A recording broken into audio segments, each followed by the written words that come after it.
Ha llegado el momento de escuchar la palabra de Dios. Un potente mensaje extraído de las Sagradas Escrituras. En la voz del pastor Carlos Hoyos. Dice: Dios le bendiga, pastor. Me gustaría que me resolviera una duda. En San Mateo capítulo 23, verso 9, dice de no llamar a nadie padre en la tierra. ¿Se le puede llamar así a un cura católico o a quién llamarle y a quién no? Pues la respuesta la tiene Jesús. Lea el texto y le da la respuesta. No llaméis padre a nadie, porque solo hay un Padre, que es Dios. Nuestros hijos salen de nosotros, pero no son de nosotros. O mejor, nosotros somos el medio a través del cual ellos vienen, pero no son nuestros. ¿Está claro? El único que tiene ese atributo es Dios, porque somos el resultado de la obra creadora de Dios. Y por eso Jesús cuestiona severamente a aquellos que, haciendo uso de la jerarquía, reclamaban tal reconocimiento del pueblo. Es más, si usted lee ese capítulo 23, va a encontrar donde Jesús dice que estos señores aman las primeras sillas en las cenas y los primeros puestos en las sinagogas. Y además les gusta que les llamen con un estatus alto, cuando el único que merece todo eso se llama Dios. Por eso es que nadie está en condiciones de atribuirse el derecho de padre. Hay padres de familia, que eso es otra cosa. Sí. Pero cuando hablamos del Padre, solo hay uno, que es Dios. Claro, porque ¿con qué objetivo se le dice a un hombre, en este caso a un sacerdote católico, con qué objetivo se le dice padre? Si ni siquiera se casa. Exacto. Y no tiene nada que ver conmigo. Nada tiene que ver. Sí, es curioso. Es verdad que... E ironías de la vida. O dice. sea, el capítulo 23, el verso 9, Dice que no hay. le da la respuesta mejor que cualquier argumento que alguien pueda hacer. Amén, hermano Carlos. Nos preguntan también, Dios los bendiga, la Iglesia de la Luz del Mundo cree que los profetas deben estar en las congregaciones, porque si no hay profetas en las congregaciones, no estamos cumpliendo con su palabra. Bueno, habría que mirar la persona que hace la pregunta, si es de allá o es de la iglesia nuestra. Si es de allá, es común de que ellos piensen así. Pero si es de la iglesia nuestra, eso no es común. ¿Por qué? Porque la iglesia cree en un conjunto de ministerios que aparecen en el capítulo 4, el verso 11 de la carta a los Efesios. El gran problema de muchos cristianos en la iglesia es que prestan atención a cualquier argumento que parece real, pero que no es real. Porque puede estar desenfocado, mal direccionado, o puede tenerse una interpretación equivocada acerca de eso. Me explico. Una cosa es el oficio profético, otra cosa es el don de profecía y otra cosa es el ministerio profético. Son tres cosas diferentes. Oficio profético hasta Juan. La ley y los profetas fueron hasta Juan. Es decir, Juan el Bautista. Sí, señor, Juan el Bautista. Hasta ese tiempo funcionaba el oficio profético. ¿Cómo era eso? Bueno, un hombre X, Dios lo escoge y le dice que vaya y le diga al pueblo lo que tiene que decirle, que casi siempre, o mejor siempre, el mensaje tenía 3 puntos. Ujú. Denunciar el pecado del pueblo, hacerle saber las consecuencias del pecado, o sea, el juicio, Ujú. pero también mostrarle una salida, si ellos se arrepentían. Que eso fue lo que pasó, por ejemplo, con el mensaje de Jonás a los ninivitas. Ujú. ¿Está claro? Ujú. Dios siempre en ese tiempo utilizó ese oficio. Y por eso usted va a leer en los profetas: vino el Espíritu de Jehová sobre mí y me dijo: hijo de hombre, profetiza. El hombre va y profetiza, cumple su oficio de momento y vuelve a su antigua actividad. Por eso le llamamos ¿qué? Oficio profético. Ujú. ¿Qué es el don de profecía?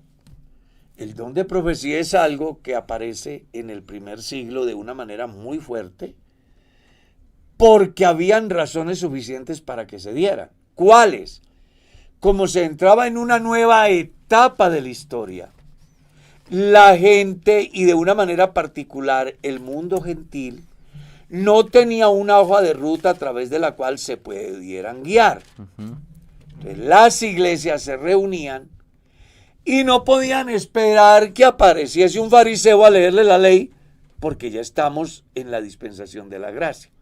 Entonces la iglesia se reúne y Dios, a través del don de profecía, le hace saber a la iglesia cómo conducirse.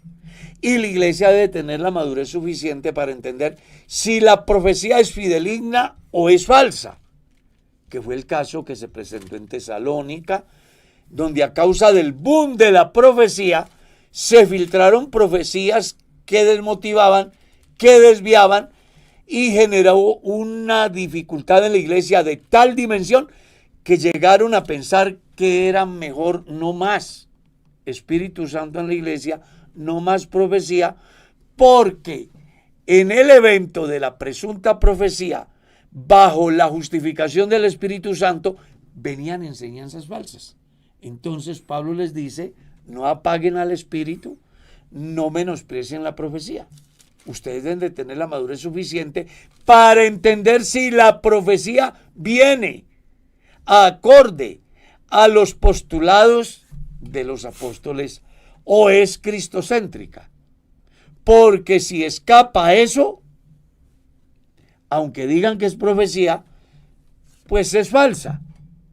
Por eso luego les dice: examínenla y retengan lo bueno. Hay 5 profetas en el culto.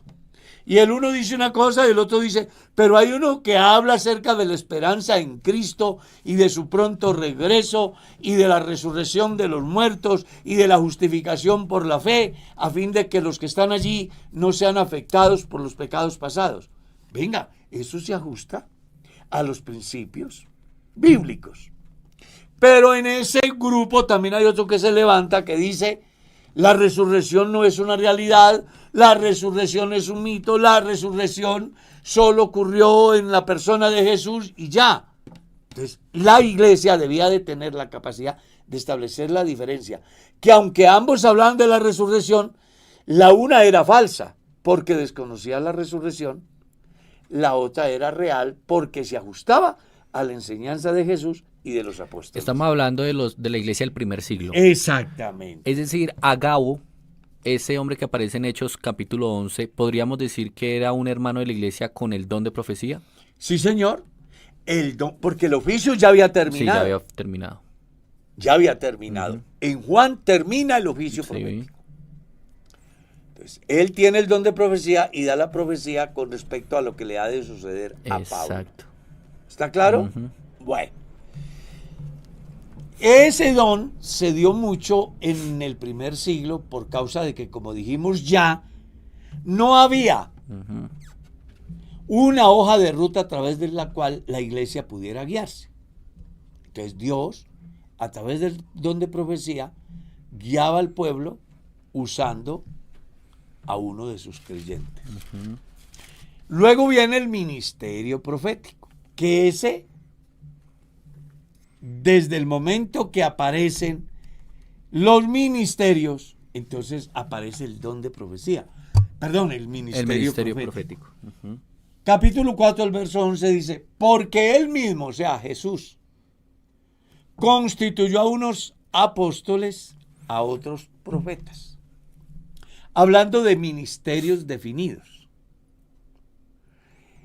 El ministerio profético, a diferencia del don y del oficio, tiene la particularidad de que Dios escoge un hombre para que cumpla una misión y siempre le esté diciendo al pueblo o denunciando el pecado, siempre haciéndole saber al pueblo las consecuencias del pecado y generándoles conciencia acerca de la oportunidad que hay en Dios en este tiempo.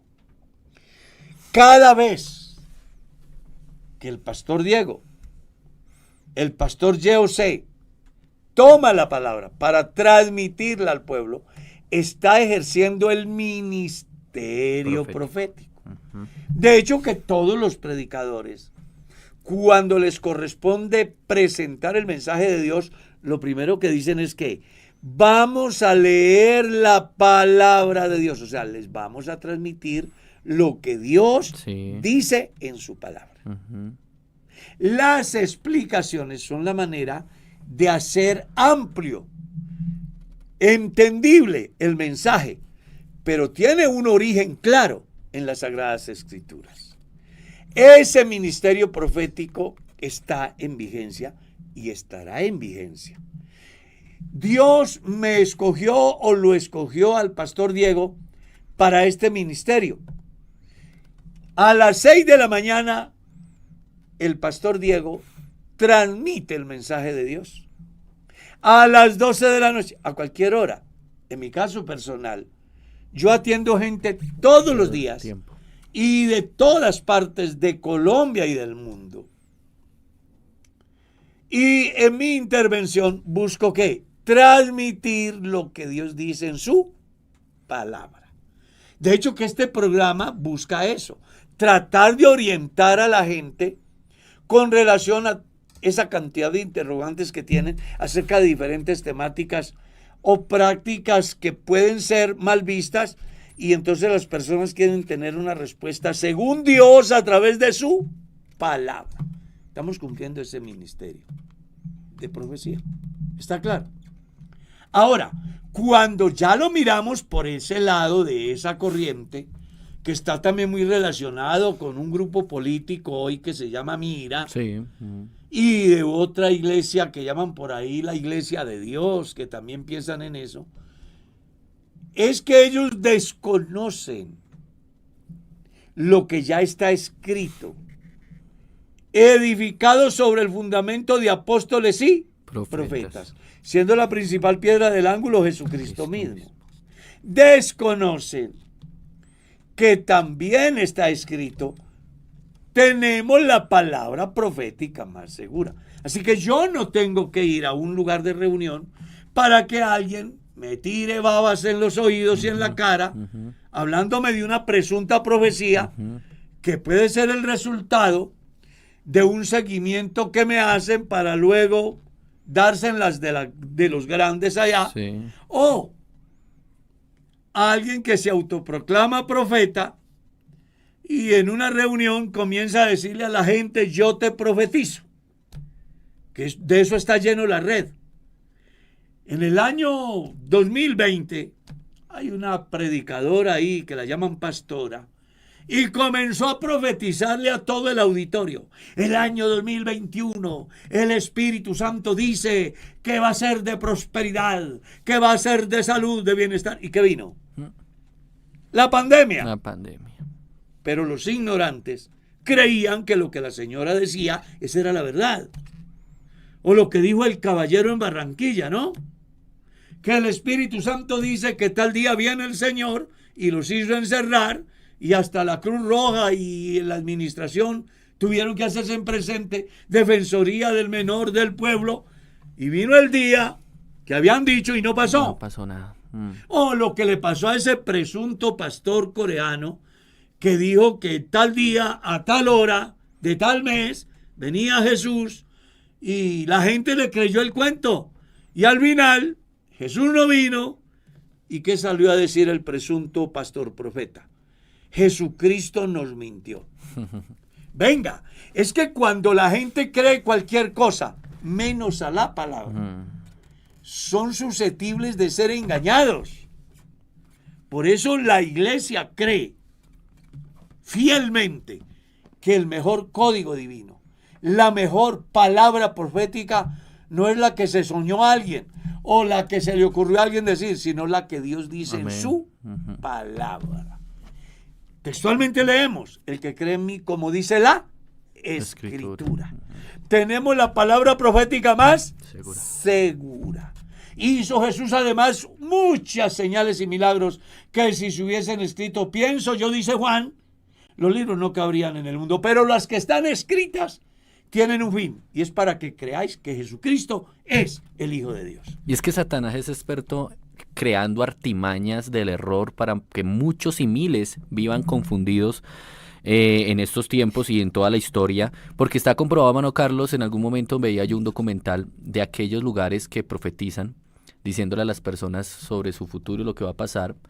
Entonces, como les profetizan, se sabe que en alguna otra oportunidad llaman a algunos y les dicen, Dios te va a dar la respuesta a tu profecía. Como ellos ya saben que le profetizaron, entonces Dios te va a dar lo que te prometió, pero con una condición, que el próximo domingo o el próximo mes en la plataforma testifiques y digas que fue Dios quien te dio la respuesta. Nosotros te vamos a dar lo que te profetizamos, pero viene de parte de Dios. Son manipuladores. Manipuladores expertos. Y claro, la multitud al ver eso, uy, si es verdad, si es cierto. En el eje cafetero hay un pastor en una pequeña congregación. De repente aparecen dos peregrinos y se quedan mirando. Al ver que son pocos los que están en la reunión, llaman al pastor después del culto y le dicen, pastor, nosotros sabemos cómo hacer de que esta iglesia crezca. Sí, señor. El pastor les dice, ¿cómo? Dice ellos, vea, organice el culto de milagros para el próximo domingo. ¿Ya?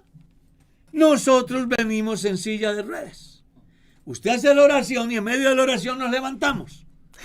Y la gente va a venir y esto se le va a llenar. Son manipuladores. Los cristianos no tienen por qué seguir señales ni dejarse manipular de nadie. Amén. Tenemos el Espíritu Santo y la hoja de ruta más segura, que se llama la palabra de Dios. Hay cualquier cantidad de gente llamada cristiana que están engañados porque han creído cualquier cosa menos lo que Dios enseña en su palabra. Amén, hermano Carlos. Hermano Carlos, siempre ha habido una inquietud y como un concepto errado al respecto. Mencionan y dicen, pastor, ¿usted me puede resolver la inquietud con respecto a la diferencia que hay entre un diácono y un líder de un comité? Bueno, es muy importante la pregunta porque los diáconos están en un nivel tan importante que pues son parte de la administración directa de la iglesia local. También se les llaman ancianos. En la Biblia, según Santiago capítulo 5, verso 14. Los requisitos para ser diácono son el equivalente a los requisitos que se tienen para ser pastor. Léalo en 1 Timoteo capítulo 3, cuando hablamos de diácono. Cuando hablamos de un líder de un determinado grupo, la diferencia es de que este líder está sujeto a la administración de la iglesia encabezada por el pastor y apoyada por sus diáconos. Entonces vamos a suponer que tenemos el líder de jóvenes y comienza a tener actitudes que riñen con los principios, con nuestros valores, con la doctrina. El primer paso que ha de tener el pastor es llamarlo solo y generarle conciencia. Si el pastor logra que el individuo cambie de actitud, no habrá problema. Pero si él persiste, entonces ahí vienen los diáconos, como autoridades a los cuales les va a servir al pastor de testigos del debido proceso que se debe de tener según San Mateo capítulo 18. En algún momento escuchaba a unos líderes de la iglesia que decían que diácono viene de la palabra servidor. Por ende, todos en la iglesia son diáconos si sirven al Señor. Y que a los que llamamos diáconos durante todo el tiempo que llamamos en la iglesia, que son a la mano derecha del pastor, se les llama miembros de la junta local. No. ¿Qué tan cierto es eso? Si todos los que ayudan en algo en la iglesia fueran diáconos, no hubiesen escogido los diáconos en Hechos capítulo 6. Entre la multitud de los que servían, escogieron a 7. A 7. Entre ellos estaba Esteban. ¿Por qué los otros no fueron diáconos? Pues no cumplían con los requisitos. Exactamente. Porque el diácono ocupa un lugar muy importante dentro del desarrollo de la iglesia en el campo de la administración, que va desde el aspecto netamente de infraestructura hasta el de interceder, vigilar, tomar decisiones de carácter financiero, proyectos, en un momento determinado, inclusive en compañía de la autoridad superior, que es el pastor, poner en disciplina a alguien que se ha ido más allá de lo que puede suceder en un feligres dentro de la comunidad. Entonces, en conclusión, el diácono es ese círculo cerrado, cercano al pastor, que cumple tiene con la responsabilidad de la administración de la iglesia en todas sus áreas. Y cumple con unos requisitos que están en la Biblia estipulados. Sí. El líder es una persona que reúne unos requisitos, pero no necesariamente los equivalentes a los requisitos del diácono y del pastor. Perfecto, muy bien, hermano Carlos. Bueno, mire, acá hay una pregunta que yo sé que es un tema muy amplio, pero que es muy importante porque realmente uno lo escucha constantemente en las congregaciones, en las predicaciones. Es más, a uno como pastor también le enseñan esta parte a profundidad. Y es acerca de las doctrinas fundamentales, hermano Carlos. Preguntan, primero, ¿cuáles y cuántas son las doctrinas fundamentales? Y si hay doctrinas fundamentales, ¿hay doctrinas que no son fundamentales? Mire usted que esa pregunta a mí me la han hecho cualquier cantidad de veces, pero hoy voy a aprovechar para hacer algunas aclaraciones. Primero, la palabra doctrinas fundamentales no aparece en la Biblia. No, no está. Eso viene por vía exegética, por interpretación que hacen los cristianos y de una manera particular el pastorado, y que incluso ha llegado a los institutos. Sí. Con una materia que llama soteriología, Sí. donde hablan de las doctrinas de la salvación. ¿Sí? Que eso es soteriología. Entonces, lo primero que hay que decir es que la Biblia no habla de las doctrinas, habla de la doctrina. De la doctrina. Ten cuidado de ti mismo y de la doctrina, singular. Pues haciendo esto te salvarás a ti mismo y a los que te oyen. Cuando se presenta la enseñanza de Jesús acerca de guardaos de los fariseos, se da el momento donde de la levadura de los fariseos. Viene la inquietud de los que asisten a la conferencia y dicen, esto nos dijo porque no trajimos pan. Entonces Jesús les dijo, ¿y es que se les olvida que yo les di pan a todos? No, no me refiero a eso, me refiero a la doctrina de los fariseos. Juan, escribiendo en su carta, dice, si alguno viene a vosotros con una doctrina. Entiéndase doctrina como enseñanza. Esa es una enseñanza. Exacto. Es una enseñanza. Entonces, número uno, solo hay una doctrina. ¿Cuál es esa doctrina? La doctrina cristiana que se encuentra registrada en los evangelios. De ahí, por vía de interpretación, haciendo uso de las partes que conforman lo que nosotros creemos, entonces se desprende el pensamiento doctrinas. Sí, porque uno escucha doctrina de la gracia, doctrina de la fe, doctrina del arrepentimiento, doctrina de la conversión y un montón. Claro. Entonces aquí también hay que hacer una aclaración. Y es que si hay doctrinas fundamentales, pues hay otras que no son fundamentales. Sí. Entonces hay unas que llaman doctrinas elementales. Yo estaba mirando por ahí que un sabiondo, tratando pues de ir más adelante de Dios, organizó como 3 ramos de doctrinas. ¿Qué doctrinas fundamentales? ¿Qué doctrinas elementales? ¿Qué doctrinas esenciales? Pero es todo un rollo que pues carece realmente de lo que de una manera simple leemos. La doctrina. Entonces, cuando ya entramos en el campo académico, entonces ya como se ha hecho una exégesis, una investigación, aparecen los subtítulos de la doctrina, se les pueden llamar así. Entonces, leemos en la Biblia la palabra justificación. Nosotros hacemos, ¿qué? Una doctrina de esa palabra. Y la organizamos de tal manera que la persona al final del estudio llegue a una conclusión simple, práctica y fácil. Hubo uno que murió en mi lugar siendo inocente para que yo culpable llegase a ser inocente. En sí ese lado tiene la justificación. El inocente muere por los culpables para que los culpables sean inocentes. En sí, ahí se reúne la justificación. Pablo la define mejor. Cristo murió por nuestros pecados y resucitó para nuestra justificación. Todo lo que le pongamos nosotros de ahí para allá, buscando hacerle entender, está bien. Pero que quede claro que no es una doctrina ajena, sino que está dentro de la doctrina. Exacto. Que de la iglesia. Lo mismo pasa con la gracia. Entonces llegamos a la gracia. ¿Por qué? Porque leemos en la Biblia la palabra gracia desde el principio. Noé halló gracia ante los ojos de Dios. ¿Qué es la gracia? Todo el mundo lo define en 2 o 3 palabras. El don inmerecido. Don inmerecido. 2 palabras se dice. Sí, señor. Don inmerecido. De ahí entonces se desprende una enseñanza. Porque no es lo mismo decir, la gracia es un don inmerecido y terminé.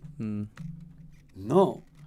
Cuando alguien se dispone a explicar la palabra gracia, entonces tiene que establecer la diferencia, dónde arranca la gracia y dónde termina y qué variantes hay en el camino. ¿Está claro? Entonces uno comienza por decir que el solo hecho de que el universo haya sido creado para el hombre, sin que el hombre haya ni siquiera pensado ni hecho nada, es una expresión de la gracia, un regalo que Dios le da al hombre. Porque no existe el hombre por causa del universo. El universo existe por causa del hombre. Dios hizo el hábitat para el hombre. El hombre no existía, pero Dios pensó en el proyecto y una vez que hace el universo, entonces ¿qué? Coloca al hombre. Sí. Para que lo disfrute. Desde allá, por eso yo difiero de algunos predicadores, teólogos, maestros, yo qué sé, que cuando los ubican para que organicen la pirámide de las doctrinas, sí, colocan, por ejemplo, la fe. La fe primeras, o en la cima. Yo difiero de ese corriente de pensamiento. Sea que la coloquen al principio o al fin, yo difiero de eso. ¿Por qué? Porque no puede existir una pirámide de doctrinas si no existe un cimiento que se llama Dios. ¿Para qué doctrinas sin Dios? Claro. La razón de las interpretaciones relacionadas con respecto a lo que es doctrinas de la salvación tienen que partir de Dios. Sin Dios no hay doctrinas. ¿Está claro? Sí. Entonces, si a mí me colocan a ser una pirámide, la primera doctrina sería Dios. ¿Ya? No para explicar a Dios, sino para argumentar acerca de lo que es Dios. Y de él se desprende todo. Y de él se desprende todo. Luego yo colocaría la gracia, porque inclusive la fe nos es dada por gracia. Por gracia. Entonces, en ese orden de ideas arranca la doctrina de la gracia, que hace que en cada dispensación Dios haya manifestado su gracia de una manera particular, a través de la cual hizo posible la salvación de la gente en cada una de esas mayordomías. Pero que esa gracia, doctrina, hay una etapa en la historia donde se hace un paréntesis para que se dé un espacio que se llama dispensación de la gracia. Cuando hablamos de la doctrina de la gracia es eterna como Dios, porque es la expresión de lo que Dios es. Generosidad. ¿Está claro? Sí. Pero cuando hablamos de la dispensación, estamos hablando de algo que tiene principio y tiene fin. ¿Cuándo comienza la dispensación de la gracia? Hay una discusión. Unos dicen que en Hechos 2, otros dicen que en Hechos 10, otros dicen que en Hechos capítulo 13, cuando se comienzan los viajes misioneros de Pablo al mundo gentil. La iglesia considera a través de la escuela de formación que la gracia comienza en el momento de la resurrección de Jesús, que al final de todo es la causa de la salvación de todos los mortales. Cualquiera que sea su pensamiento, es importante que la persona entienda que la dispensación de la gracia tiene principio y tiene fin. ¿Cuándo comenzó? Es susceptible de su interpretación. La iglesia cree que es a partir de la muerte y la resurrección de Jesús. ¿Está claro? Que tiene mucho sentido. No, pues es que si no hay resurrección, claro, no hay gracia, el velo no hay se rompe salvación, también. no hay nada, Claro. no hay nada. Entonces yo creo que la iglesia está muy bien direccionada en ese campo. Amén. Pero esa dispensación, a diferencia de la doctrina, porque la doctrina no tiene principio, porque comienza en Dios y Dios es eterno, desde la eternidad y hasta la eternidad, así su gracia. La dispensación, ya dijimos, tiene un principio en la resurrección de Jesús y tiene un fin, que es cuando el Señor venga a levantar su iglesia.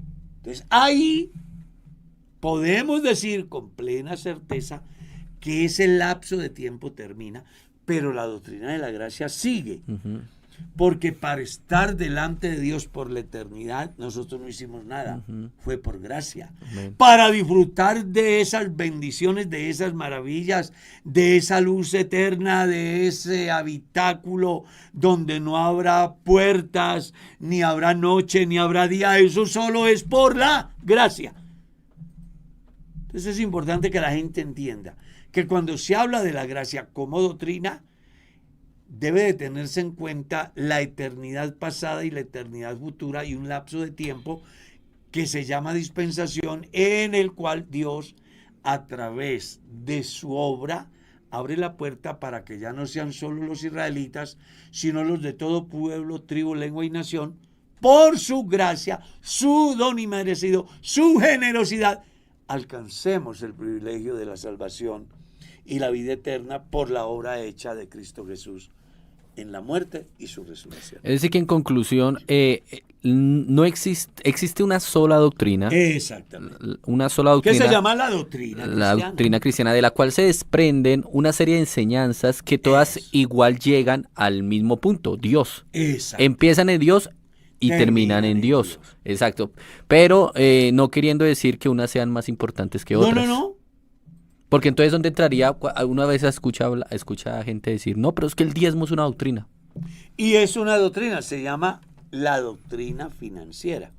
Es el proyecto de Dios para el sostenimiento de su obra. Siempre fue, es y será. Jesús mismo tuvo tesorero. Saque la conclusión. Es una enseñanza que nos da Dios de cómo se manejan las finanzas y cómo funciona su plan financiero. ¿Cómo se le debe de corresponder a Dios en relación a lo que Él nos da? Y luego de lo que Él nos da, nosotros damos para que su obra siga. Es decir, que dentro de esa doctrina financiera no solamente está el diezmo, sino la ofrenda, los votos y las primicias. Exactamente. Perfecto. Hay otras que llaman doctrinas fundamentales, como es la fe. Sí. Que cuando uno mira la escritura, textualmente dice el escritor a los hebreos, es necesario que el que se allega a Dios crea que le hay y que es galardonador de los que le buscan. Porque sin fe Es imposible agradar a Dios. es imposible agradar a Dios. Entonces, cuando entramos en ese campo, hay una discusión muy interesante, o se ha dado una discusión muy interesante en relación a los reformadores y al santísimo doctor que llama la Iglesia Católica, Tomás de Aquino. Los reformadores decían que lo único que el hombre necesita para ser salvo es fe. Solamente fe y no más. Esa era la tesis de Lutero. Pero Tomás de Aquino decía que para tener fe se requiere conocimiento, porque fe sin conocimiento es igual a ignorancia. Claro. Entonces, uno dice, venga, de alguna manera tiene sentido, porque el apóstol Pablo dice, la fe viene por El oír. ¿qué? La palabra. O sea, el conocimiento. Yo no puedo saber si hay Dios Sí, de no. una manera diferente de una manera diferente a la de las escrituras. Las personas pueden habitar en cualquier lugar y adjudicarle los diferentes eventos paranormales a diferentes cosas. Pero para uno entender quién es Dios requiere una enseñanza. Y esa enseñanza es la de la palabra, que está registrada desde la antigüedad, que se le debía de transmitir a los hijos acerca del Dios único que el pueblo de Israel debía de amar con todo el alma, con todas las fuerzas y con todo el corazón. Entonces, la malinterpretación de ese campo llamado fe es la que hace que escuchemos, por ejemplo, Julano tiene una fe ciega. La fe no es ciega. Es ciega cuando la gente simplemente dice tengo fe. Pero la pregunta es, ¿en qué tiene puesta su fe? ¿Está claro? Sí, Porque todo el mundo tiene fe. claro. El problema es cómo está direccionada. Esa fe natural que llaman, ¿no? Eso. No, y es que donde haya un hombre, hay fe. El problema es la dirección de la fe. ¿En quién he puesto mi fe? ¿La he puesto en la naturaleza como los ecologistas? ¿La he puesto en los animales como los animalistas? O en los gobiernos. ¿O en los gobiernos? ¿O en las imágenes? ¿O en las sectas? ¿O en los líderes de turno en el ámbito religioso? ¿O la tengo puesta en Jesús? ¿Está claro? Puesto los ojos en Jesús. Claro. El autor y consumador de la fe. Entonces una persona puede tener fe, pero el asunto es, ¿está bien direccionada? Ahora, la fe no es ciega. No. La fe ve, ¿a través de qué? Del conocimiento. Porque la fe es la certeza de lo que se espera, la convicción de lo que no se ve. Yo sé que lo voy a lograr porque Dios me lo prometió. Es una promesa de Dios. Otra cosa es yo pensar que algo va a suceder simplemente porque va a suceder sin tener en cuenta que hay alguien que hace posible las cosas. ¿Ya? Entonces hay que poner cuidado en ese campo. ¿De qué es la fe? La Biblia lo define, la certeza de lo que se espera, la convicción de lo que no se ve. Y la fe, es importante que se tenga en cuenta que más allá de que yo pienso, creer, yo debo de saber en qué creo. Porque no todo lo que uno cree es la verdad. Entonces yo tengo que saber en qué creo yo. Todo el mundo cree, pero ¿en qué creen? Entonces la verdadera fe es la que está direccionada a Dios. ¿En qué momento se puede identificar cuando algo no es una doctrina fundamental? Porque hay denominaciones que sacan sus propias enseñanzas, fundamentadas en que son sus doctrinas de fe o fundamentales, pero ¿en qué momento, cómo identificar que una doctrina es falsa? Hay, a ver, volvamos a los principios. Solo hay una doctrina. La palabra plural aparece por vía exegética. Cada corriente teológica pues tiene su pensador, sus manuales, y acorde a ello pues organizan sus postulados. Sí. Tengo un libro que titula 27 doctrinas para los adventistas del séptimo día, por ejemplo. Ujú. Y una de sus doctrinas es creer en lo que, por ejemplo, plantea su mayor pensador. Entonces hay diversidad de... Pero eso hace que los cristianos aprendamos a valorar la doctrina de la iglesia. Quiero hacer un punto aquí para decir, yo tuve la oportunidad de estudiar con menonitas. Conocí la doctrina de ellos. Que la doctrina de ellos, más que Dios, es el prójimo. Ellos son 100% sociales. Piensan mucho en el prójimo. Tuve la oportunidad de estudiar con católicos, donde su doctrina principal son las obras. Haga obras para agradar a Dios. Esa es su doctrina principal. ¿Sí? Tuve la oportunidad de estudiar con calvinistas, donde su postulado principal es la soberanía de Dios, la elección y la soberanía de Dios, donde le transmiten a la gente que las personas desde la eternidad pasada están programadas hoy para bien o para mal, y en consecuencia así la salvación. A tal estado que enseñan que la salvación no se pierde. Porque supuestamente, si usted es salvo, no tiene por qué perder la salvación. Pero es porque ellos están matriculados con una escuela que se llama la predestinación directa. Entonces, ¿cómo hago yo para conocer que una doctrina es falsa? Exacto. Sobre todo, queridos oyentes, porque hay mucha oyente que dirá eso. Sí, ¿yo cómo logro entender? Porque es que vienen los testigos y sacan sus argumentos. Y me hablan del reino. Entonces yo creo que es fundamental el conocimiento bíblico, ¿verdad? Claro, entonces, ¿cómo entendemos que una doctrina es errada? Bueno, cuando va en contravía de la Biblia. Entonces, un testigo de Jehová viene y me dice que no hay cielo, que no hay infierno, Por ejemplo. que Jesucristo no murió. Jesucristo es un ángel más. Sí, así lo interpretan algunos, pero a ver, sobre todo como el mormonismo, ¿no? Que llegan a pensar que Jesucristo era el hermano de Satanás. También, sí. Entonces vamos a tratar de organizar para que la gente no termine confundida. Sí. ¿Cómo entiendo yo que una doctrina es real, es verdadera? Esa que tiene asidero en la palabra, sin una interpretación sesgada, porque allá entramos a otro campo, Claro. que es las diferentes escuelas de pensamiento. Sí. Entonces hay unas escuelas que son alegóricas, otras que son históricas, otras que son futuristas, otras que son literales, otras que son dogmáticas. Entonces yo tengo que entrar a pensar si la doctrina que me plantean viene de una escuela dogmática, o de una escuela alegórica, o de una escuela histórica. Entonces vamos a simplificar algo así. La Biblia dice que la persona para bautizarse primero tiene que creer.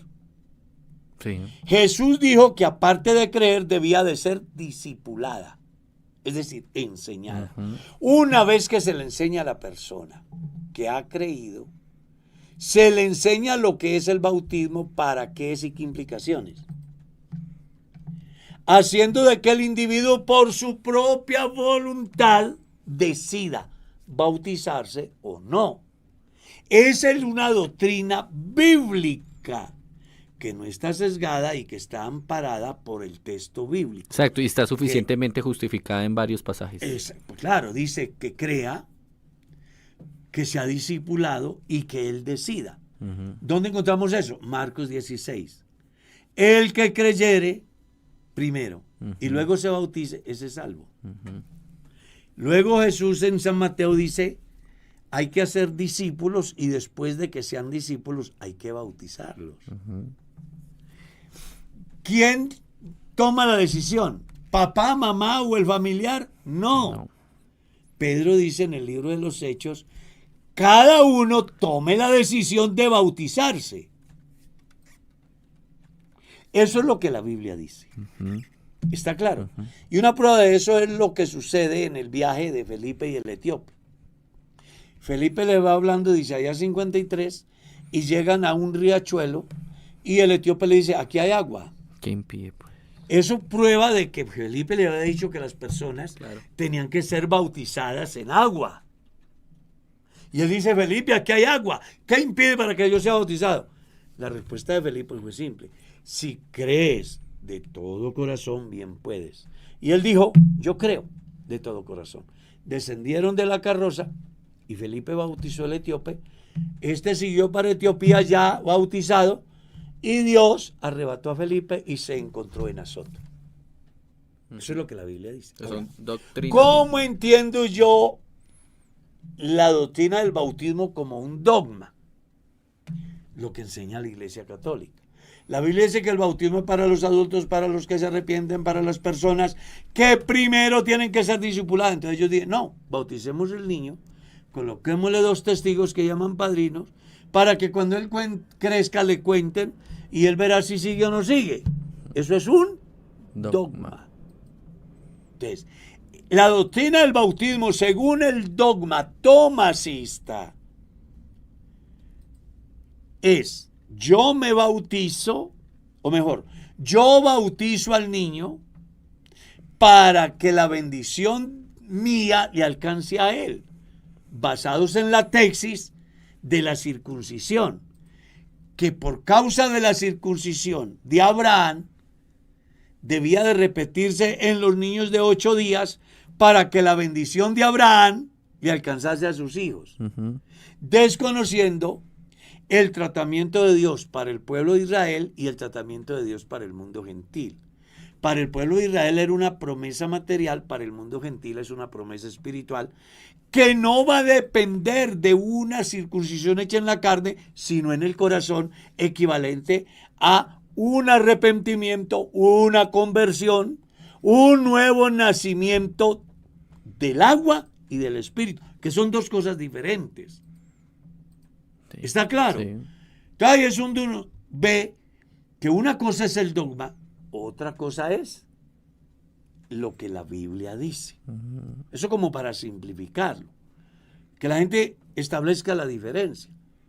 Viene un testigo de Jehová y me dice, Jesucristo es un Dios. No es Dios. Y lo plantea desde la tesis de Russell, que él hace ver a un Dios grande y a un Dios con D minúscula. Pues automáticamente yo sé que es un dogma. No es una libre interpretación, porque cuando las personas leen la Biblia encuentran que Jesucristo es Dios sobre todas las cosas, bendito por los siglos de los siglos, que además es el verdadero Dios y la vida eterna, que además es Dios manifestado en carne. Usted encuentra eso en la Biblia, usted no tiene problema porque está creyendo como dice la Escritura. Pero si usted se va por el lado del russelismo, ellos le dicen Jesús es un Dios con D minúscula y Jehová es Dios con D mayúscula. ¿Cuál es la diferencia? Que ellos se van por el dogma, la iglesia nuestra se va por lo que dice la Escritura. Entonces, es muy importante que la gente entienda las diferencias. Por eso Juan, escribiendo en su carta, dice, me llama mucho la atención lo que Juan dice, si alguno viene a vosotros con una doctrina diferente a la que se les ha enseñado, dice, no lo recibáis en casa, ni le digáis bienvenido, para que no os hagáis partícipes de sus malas obras. ¿Está claro? En ese campo, hablando de las doctrinas, que ya hemos dicho que es la doctrina de Dios, de la iglesia en sus diferentes expresiones, nos encontramos con la doctrina, por ejemplo, de la unicidad, Sí, que es diferente a la doctrina de la unidad sí. y que es diferente a la doctrina de la humanidad. Porque hubo un tiempo donde se pensaba y uno escuchaba que nosotros, decía la gente, éramos unitarios. Unitarios, sí. Y aún hay ese concepto, aún hay gente que todavía piensa que somos unitarios. Y resulta que unidad equivale a una composición. Sí, Este es el estudio de BR Radio, pero está compuesto de varias cosas. por unos paneles que insonorizan, por una mesa, por una piaña, unos micrófonos, unos cables, unos computadores, ¿ya? Unos controles, unas sillas, una cafetera, un reloj. Pero vaya, quítele una parte, quítele los micrófonos. Por ejemplo. Entonces, cuando la gente piensa que los pentecostales somos unitarios, están equivocados. Nosotros no somos unitarios. Unitarios son los trinitarios. Exacto. Que ellos piensan en tres personas diferentes Exacto. y llegan a una unidad que dicen que es Dios. Ujú. ¿Está claro? Ahora, cuando hablamos de la unicidad, estamos hablando de un ser indivisible, Exacto. inseparable. Simplemente es único, es infinitamente inmenso, es infinitamente eterno, es infinitamente santo, es infinitamente simple. Siempre ha existido. Es. Ujú. He ahí la diferencia del por qué creemos en el único y solo y soberano Dios. Exacto. Hay una enseñanza en el libro de los Hechos que puede ayudarle a la gente en el campo de la doctrina de la unicidad, y es cuando Pablo llega a un mausoleo, es que se llama, Ujú. y hay una cantidad de dioses allí, cada uno con su lápida, ¿no? En Atenas, sí, En señor. Atenas. Y Pablo dice, observo que en todos sois muy religiosos, pero pasando por vuestro santuario he encontrado un lugar que dice el Dios no conocido, Al Dios no conocido. al sí. Dios no conocido. Entonces Pablo dice, esta es la oportunidad. No Porque ellos saben toda esta cantidad, que son más de 30,000, pero no conocen al verdadero. Ajá. Entonces les habla del único y verdadero Dios. Cuando hablamos de la unicidad, estamos hablando de una doctrina sin la cual nadie puede ser salvo. Jesús fue enfático. Dijo, vea, ustedes son de aquí, yo no soy de aquí. Y si ustedes no creen que yo soy, pueden tener los dioses que tengan, pero van a morir en sus pecados. Interesante, ¿no? Sí. Entonces nosotros creemos que solo existe un solo Dios, múltiple en oficios, y que la manera más simple de entender la unicidad de Dios es en la persona de Jesús en sus diferentes oficios. Quiero entender a Dios, solo es posible en Jesús. ¿Por qué? Porque Jesús es Anthropos, es la persona de Dios a través de la cual Dios me permite conocerlo a Él, dentro de mi léxico y mis capacidades de conocimientos en relación a la persona. Entonces, por eso Dios habla como yo y utiliza el léxico que yo utilizo, porque al final yo no utilizo el léxico del cielo. Te recordarás lo que Jesús le dijo a Nicodemo. Sí. Si no entiendes hablándote las cosas que son de aquí, ¿Cómo será? Sí. ¿cómo fuera que le hablara del léxico celestial? Yo estoy que llego allá para escuchar y aprender. Eso va a ser maravilloso. ¿Está claro? Amén. Tremendo, hermano Carlos, porque como decíamos al inicio, es una pregunta que es muy amplia la respuesta, pues hablar de doctrinas. Pero déjame, yo redondeo. Bueno, porque también el oyente preguntó si hay un número total, si hay cuántas existen. No, solo existe una Exacto. doctrina, la palabra doctrinas viene, ya lo hemos dicho, por vía exegética. Las personas pueden, yo tuve la oportunidad de leer 3 manuales donde hablaban de las doctrinas fundamentales, que eran como 19, Imagínese. de las doctrinas elementales, que eran como 30, y de las doctrinas, ¿cómo fue que dije ahora? Se me fue el nombre, que eran un sinnúmero. A todo le ponen doctrina. A todo. Como hoy, ¿no? Que todo es ministerio. Sí. El ministerio de la escoba, el ministerio del aplauso, el ministerio... Todos son ministerios. Todos son ministerios. Pero pues carecen de asidero bíblico. Entonces, redondeando aquí la palabra de la unicidad. Cada vez que usted lea la Biblia, debe de tener en cuenta dónde hace Dios alusión a una teofanía en el Antiguo Testamento y dónde hace Dios alusión a un oficio en la persona de Jesús en el Nuevo Testamento. ¿Está claro? Entonces, la gente lee que Jesús es el siervo y que como tal no sabe nada. Debe de entender a Dios en el oficio de siervo. Sí. Jesús está hablando en la condición de siervo.